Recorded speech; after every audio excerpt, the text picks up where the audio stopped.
hilang dalam hidup Anda. Petunjuk-petunjuk akan kami telusuri. Terkadang penolakan-penolakan dalam pencarian itu sering terjadi. Walaupun pencarian itu susah, memerlukan waktu dan tenaga, tapi dengan niat yang tulus dan ikhlas, saya dan tim akan terus membantu Anda. Dan kita kali ini seorang gadis muda, usianya masih 17 tahun. Dan dia ikutan acara ini karena dia ingin mencari ayah kandungnya.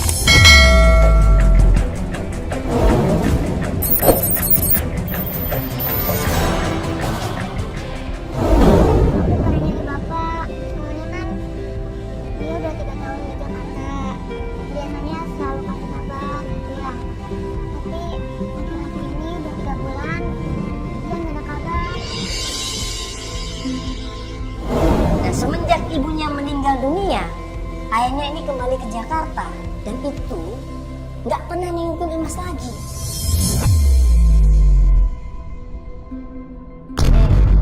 Bapak kamu udah 3 tahun, benar? Di Jakarta. Dia biasanya ngasih kabar. Selalu kasih kabar. Biasanya kalau dia apa pasti curhat gitu sama Imas. Tapi udah 3 bulan ini sama sekali nggak ada kabar. 3 bulan? Iya. 3 bulan itu nggak ada kabar sama sekali. Nah, selama 3 tahun ini, terakhir ayah kamu hubungin kamu 3 bulan itu, dia ngomong apa terakhir? Sebelum dia nggak ada kabar. Ingat nggak? Ya dia bilang sih sekarang bapak udah naik jabatan jadi manajer katanya gitu.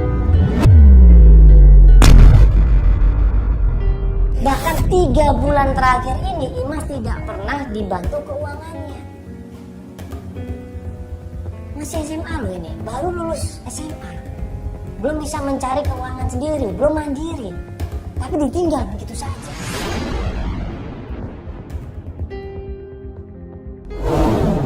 Ya, kamu kan ini selama ini tinggal sama ibu di Tasik. Waktu ibu kamu meninggal, gimana perasaan kamu waktu itu? Kalau ingat ibu mah ya Imas suka nggak kuat.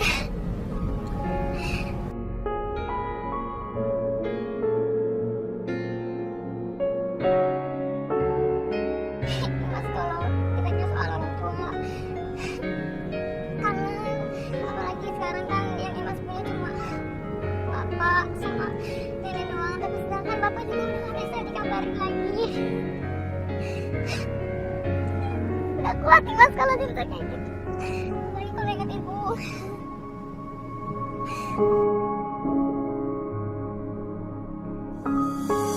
Imas yakin banget di situ ayahnya ini sayang sama dia. Ayahnya perhatian sama dia. Ayahnya selalu mencukupi semua kebutuhan Imas. Nah, tapi kenapa seorang ayah di sini kok membiarkan anaknya tanpa ada kabar sama sekali? Ibu ngomong sesuatu nggak mungkin sama kamu sama bapak waktu sebelum meninggal? Imas sempat feeling aja kalau ibu maksudnya udah nggak bakal lama temenin Imas lagi. Ibu paling bilang ya Imas jaga baik-baik aja diri Imas gitu. Ya kuat Imas ceritanya.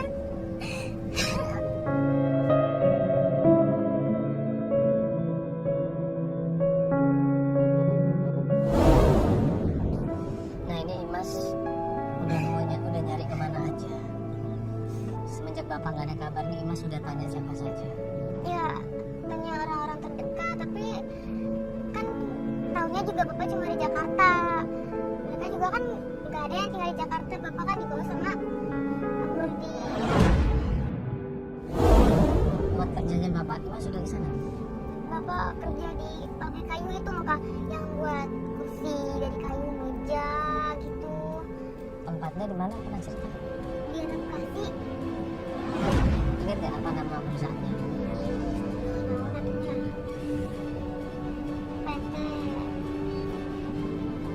PT Karya Mandiri kayaknya mah. Karya Mandiri Kak. Yakin Mandiri. Hanya berbekal nama PT Karya Mandiri yang bergerak di bidang furniture. Akhirnya tim mencoba mencari informasi di daerah Bekasi.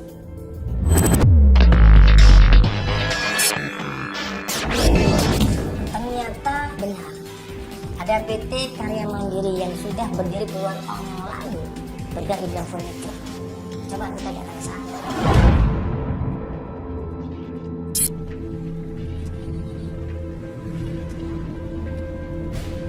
Coba kita masuk aja Pak. Nah nanti kita nanya dulu sama satpam. Nanya sampai foto nih Pak. Di sini Pak. Ya. Siang Pak. Saya mau nanya ini PT Karya Mandiri Pak. Ya, Karya Mandiri. Oh betul Pak ya? Bapak, ini ada apa nih kok? Banyak kamera-kamera di sini, Pak.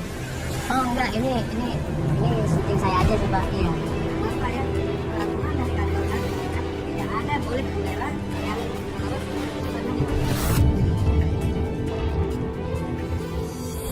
Pas di depan pintu gerbangnya dan di depan pom satpam, langsung satpamnya menahan kita semuanya. Nggak boleh ada kamera, ya, nggak boleh ada pengambilan gambar di sini Mas. Karena ini perusahaan, semua orang lagi bekerja Mas. Tolong dimatikan kameranya. Akhirnya kita jelaskan di situ bahwa kita di sini pengen nanya, bener nggak ada seorang yang bernama Wahyu Setiawan? Ini fotonya Pak, manajer di sini. Pak, ini saya mau nanya, Bapak kenal yang namanya Wahyu? Iya Pak. Pak Wahyu. Awalnya bapak saya dia jadi manajer di sini. Ini ada fotonya Pak. Jadi Pak Wahyu ini udah lumayan lama kerja di sini. Sekarang jadi manajernya. Bapak, manajernya di sini bukan Pak Wahyu, tapi Pak Arfan.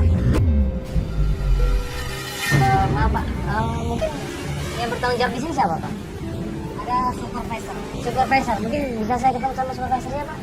Sebentar Pak ya, saya cek dulu ke dalam ya. Iya. Tapi tolong kalau bisa kamera jangan meliput-liput sini ya, Pak. Enggak Pak, ini cuma mengeliput ke saya aja. Tidak meliput ke kantor. Tidak ada masalah kan Pak. Sekalian izinin mungkin kalau boleh ngeliput ya kita akan ngeliput ke sana Pak. Iya. Oke ya. Iya nggak usah ngeliput ke sana ya. Satpam ini bilang sama kita semuanya, kita dibolehkan masuk ke dalam. Ketemu sama supervisinya. Tapi dengan syarat, kamera tidak boleh masuk ke dalam. Ya. Ada kameramen di sini ya. Tolong nanti suara gue, audio gue ya, tolong nanti di audio gue ya, nanti tolong didengerin ya supaya bisa masuk ke dalam nanti ya. Karena kalau tanpa audio agak susah nanti informasinya ya. Ayo. Masuk ke dalam perusahaan tersebut dan ketemu langsung sama supervisinya. Baik orangnya.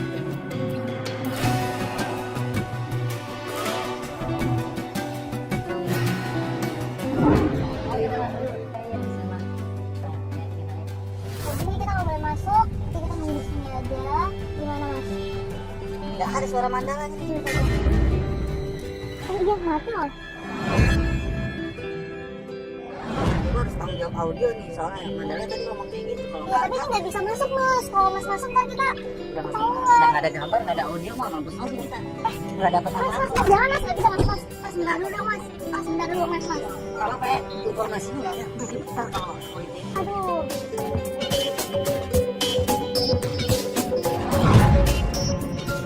Iya Pak, jadi ini anaknya udah 3 bulan ini nggak dapat kabar sama ayahnya. Ayahnya bilang ayahnya tuh kerja di sini sebagai manajer namanya Pak Wahyu Setiawan. Ini PT Karya Mandiri. Betul. Betul Pak ya. Nanti bisa tolong dipanggilkan Pak sama Pak Wahyu Setiawan.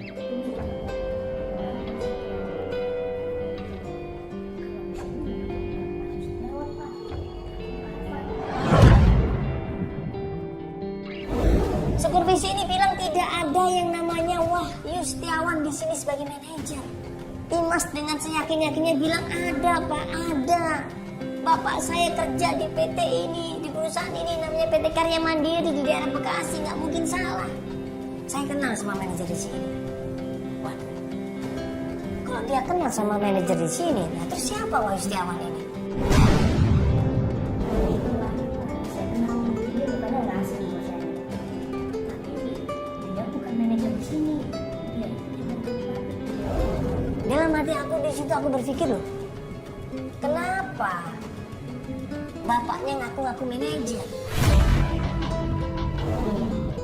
Sedikit saya menceritakan, paman itu sempat melakukan tindakan pembunuhan. Jadi supervisi ini cerita 1,5 tahun yang lalu Bapak Wahyu Setiawan ini ada masalah di perusahaannya. Dia mengambil barang-barang milik perusahaan, alat-alat perusahaan diambil tanpa izin, tanpa diketahui orang, alias mencuri.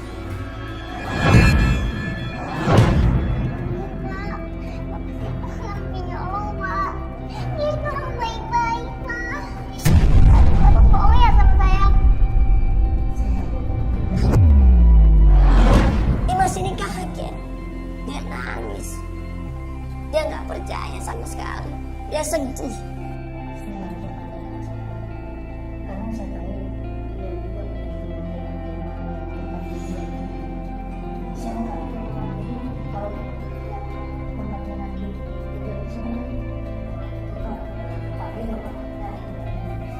Barang-barang yang diambil sama Wahyu Setiawan ini bukan barang-barang mewah, tapi barang-barang impor dari luar negeri yang diambil dan kemudian dijual ke penadah.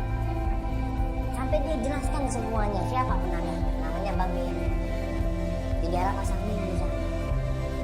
Kalau nggak percaya tanya aja sama Bang Beni, dia tahu semua.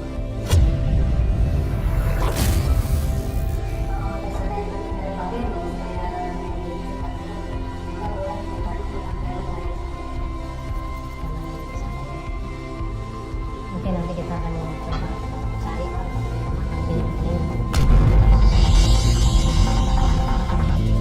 pas kita bahas masalah Bang Beno, tiba-tiba satpam ini mergokin kameramen kita ngambil gambar tanpa izin. Ada Bang? Dari depan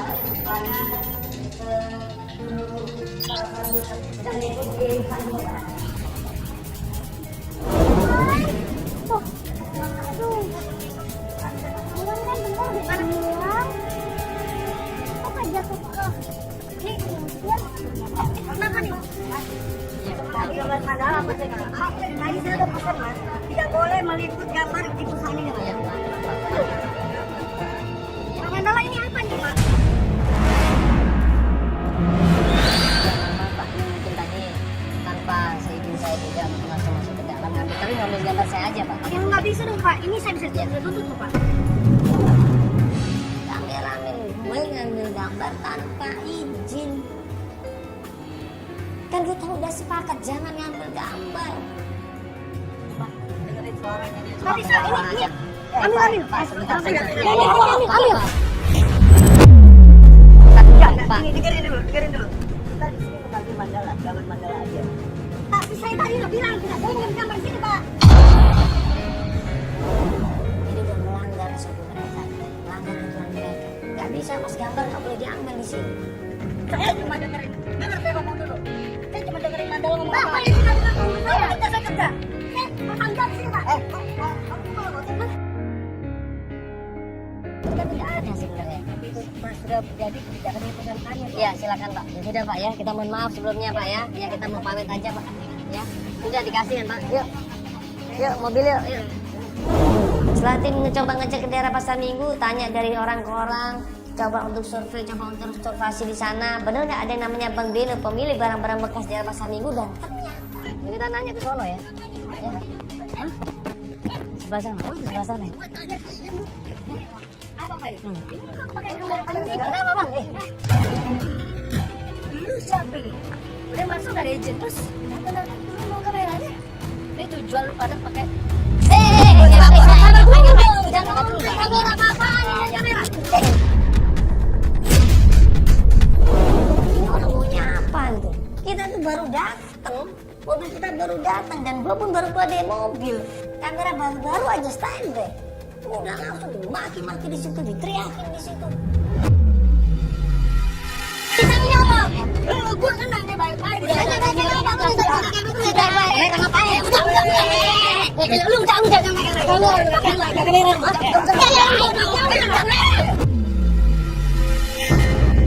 Akhirnya kita sepakat akan minta tolong sama mereka, menanyakan keberadaannya Bang Beno, dan mereka pun sepakat akan memberitahu Bang Beno, tapi dengan syarat mereka minta imbalan. Ada ya? Ada.